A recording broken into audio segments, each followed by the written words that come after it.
दोस्तों, आप सबने यहाँ पर कहीं ना कहीं ये न्यूज़ सुनी होगी, कहीं ना कहीं ये चर्चा का मुद्दा ये यहाँ पर बना हुआ है कि जो सुप्रीम लीडर है नया ईरान का मुस्तफ़ा खामेनेई, अली खामेनेई मरने के बाद जो यहाँ पर लीडरशिप को संभाल रहा है, वो आखिर है कहाँ। वो पब्लिक व्यू से दूर है, सेंसर्ड है, कहीं पर भी नहीं दिखाई दे रहा है। ना कहीं प्रेस कॉन्फ्रेंस में दिखाई देता है, ना ही कोई वीडियो रिलीज होता है तो उसमें दिखाई देता है। वो आखिर है कहाँ? क्या वो सही सलामत है या फिर कोई भी यहाँ पर कोई एक स्ट्रेटजी बनाकर रखे हैं जिससे वो पब्लिक व्यू से उसको दूर रखे हुए हैं ईरानियंस। तो जैसे कि यहाँ पर ये हेडिंग्स बनती हैं, Mustafa Khamenei missing in action, in what, in that why Iran regime surviving. मतलब जो मुस्तफ़ा खामेनेई इतने दिन से मिसिंग है, क्या वही कारण है जिसकी वजह से अभी रिजीम यहाँ पर बची है? मतलब जो अभी तक यहाँ पर छिप के बैठा हुआ है मुस्तफ़ा खामेनेई अमेरिका और इजराइल से, वो क्या यही कारण है कि अभी तक जो इसकी रिजीम बची हुई है? मतलब अगर वो सामने आएगा तो उसे या फिर इजराइल एयर स्ट्राइक करके मार देगा या फिर यूएसए मार देगा। और where is Iran new supreme leader Mustafa Khamenei, why is missing from US Iran talks. मतलब जब ईरान यूएस की यहाँ पर टॉक्स भी हुई, उसमें भी उसने ना कोई पब्लिक में कोई बयान देते हुए दिखा, ना ही अमेरिका के लिए सामने से कोई एक मैसेज दिया कि हम ये करेंगे वो करेंगे। आखिर वो है कहाँ? उसके बाद इंजर्ड और हाइडिंग, ये भी अटकलें लगाई गई है कि वो इंजर्ड हो गया है या फिर इसी उसकी स्ट्रेटजी है, छिप कर बैठा है कि कहीं मारा ना जाए ईरान और इजराइल और अमेरिका की स्ट्राइक से। Iran new ayatollah remains missing from public view. तो वो पब्लिक व्यू में जो दिखाई नहीं दे रहा है, ना कोई अपने लोगों के सामने कोई बयान देता हुआ दिख रहा है। मतलब जब से वो लीडरशिप को संभाला है, नया आयतुल्ला वो यहाँ पर बना है, तब से उसने अपना कोई भी चेहरा नहीं दिखाया, वो सामने नहीं आया। तो आज का वीडियो में मेरा यही कंटेक्स्ट है, वेयर इज मिसिंग आयतुल्ला। आखिर क्या बात है, वो क्यों नहीं सामने आ रहा है? तो आज इस वीडियो में हम बात करेंगे। तो आइए बिना देर करते हुए उस वीडियो में हम आगे बढ़ते हैं।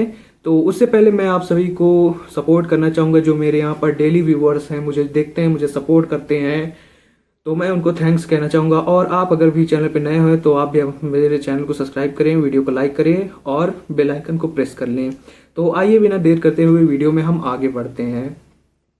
तो अब यहाँ पर आप ध्यान से सुनिएगा जो मैंने यहाँ पर ड्राफ्ट बनाया है। तो जब यूएस इजराइल ने ईरान के खिलाफ ऑपरेशन एपिक फ्यूरी शुरू किया, तो यहाँ पर पैटर्न क्या दिखा हमें? तो पहला हमला मिलिट्री बेस पर नहीं हुआ था। अभी तक यही पर समझते हैं लोग कि जो यहाँ पर जब अमेरिका और इजराइल ने साथ में मिलकर बॉम्बिंग शुरू की, तो पहले मिलिट्री पे नहीं, पहले यहाँ पर लीडरशिप, पहला जो बॉम्ब गिरा ईरान के ऊपर वो उनकी लीडरशिप पर गिरा था, जिसके बाद अली खामेनेई मारा गया था। तो टारगेट किया गया था आईआरजीसी के top commanders, political strategic leaders hub को। इंटेलिजेंस इनपुट वहां पर ये था, वॉर शुरू होने से पहले इजराइल और ईरान अमेरिका के पास ये इनपुट था कि एक हाई लेवल मीटिंग होने वाली है जिसमें सीनियर डिसीजंस मेकर्स मौजूद होने वाले हैं। मतलब वॉर शुरू होने से पहले अमेरिका और इजराइल को साथ में कंबाइंड में ये पता था, उन्होंने बातें की थी कि एक हाई लेवल मीटिंग होने वाली है जिसमें टॉप लीडर्स एक साथ बैठने वाले हैं। फिर क्या किया, तय किया गया 28 फरवरी को वो होगा, तो वहीं पर उसी दिन बॉम्ब कर दिया गया। ये सब हम जानते हैं, उसी दिन अली खामेनेई मारा गया। फिर इसका मतलब यह कोई रैंडम बॉम्बिंग नहीं थी, एक डिकैपिटेशन स्ट्राइक स्ट्रेटेजी थी, यानी पहले लीडरशिप खत्म करो, फिर सिस्टम अपने आप कोलैप्स होगा। अब उसके बाद क्या होता है, इसी एयर स्ट्राइक के बाद अली खामेनेई मारा जाता है। ईरानियन मीडिया ने शुरुआती कंफ्यूजन के बाद 1 मार्च को यहाँ पर डेथ यहाँ पर कंफर्म कर दी गई कि मतलब जो अली खामेनेई थे वो मारा गया। यहीं से अब कॉन्फ्लिक्ट अपने चरम सीमा पे पहुंचता है। तब यहाँ पर अब फुली एक दूसरे को बॉम्ब करना शुरू हो जाते हैं ये देश। अब जो हमारे वीडियो का कॉन्टेक्स्ट है, मुस्तफ़ा खामेनेई मिसिंग, आखिर मिस्ट्री क्या है, कहाँ है? तो अब सबसे पहले बड़ा सवाल उठता है यही कि जो मुस्तफ़ा खामेनेई हैं वो कहाँ हैं, क्यों सामने नहीं आ रहा है?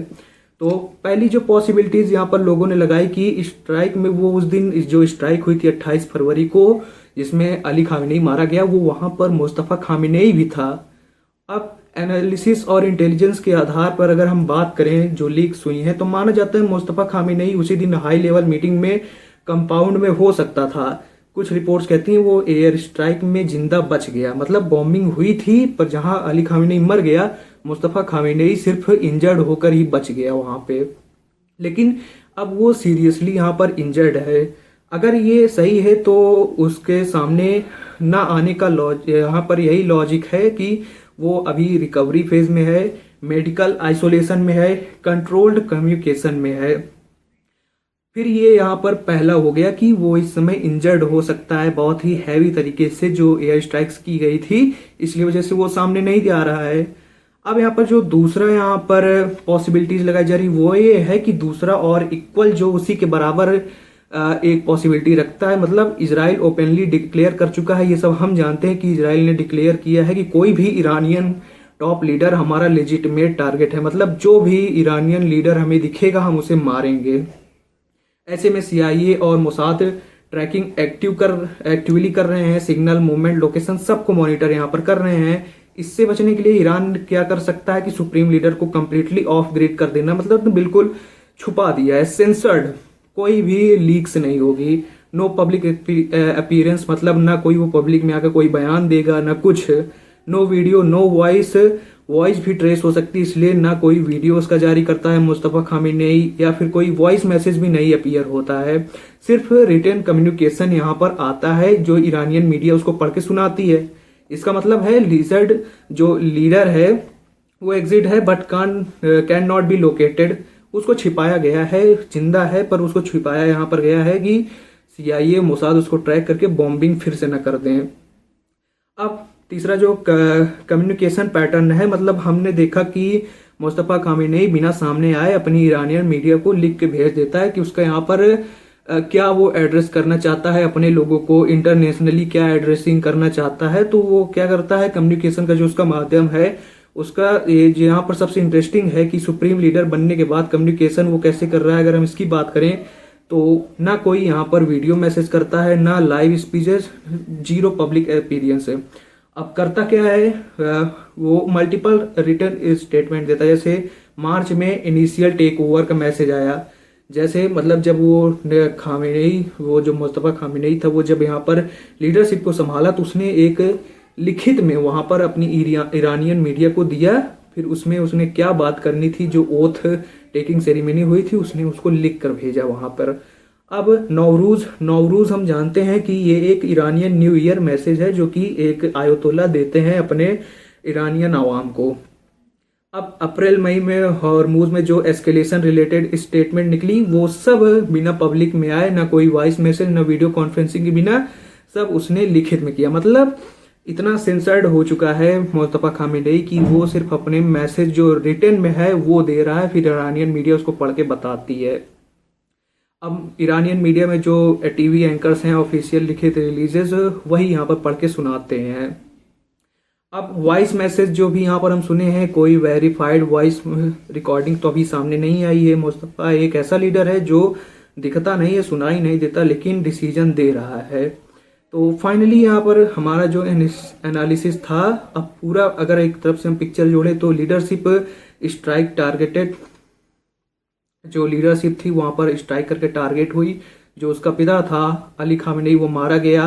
अचानक सुप्रीम लीडर गायब हो गया, ना दिखा ना बोला ना सामने आया, जो मैसेज दिए वो लिख कर दिया। तो यहीं पर तमाम अटकलें ये निकल के आई कि कहीं वो मारा जा चुका है या फिर वो क्या कहते हैं इंजर्ड हो चुका था उसी वो क्या कहते हैं एयर स्ट्राइक में जिसमें उसका पिता मारा गया, वो पर उसमें वो बच गया पर इंजर्ड है, या फिर वो उनके सिक्योरिटी का हिस्सा है, वो बचाना चाहते हैं अपनी रिजीम, इसलिए वो CIA और मोसाद से बचकर कहीं वो बहुत ही अंडरग्राउंड में बहुत सेफली बहुत हाई सेंसर सिक्योरिटी के साथ बैठा हुआ है। तो ठीक है दोस्तों, फिलहाल इस वीडियो में इतना ही। यहाँ पर मेरा एनालिसिस पूरा होता है। आई होप मेरी बातें आपको समझ में आई होगी, मैं अच्छे से यहाँ पर अपनी बात को आप लोगों के पास डिलीवर कर चुका हूँगा।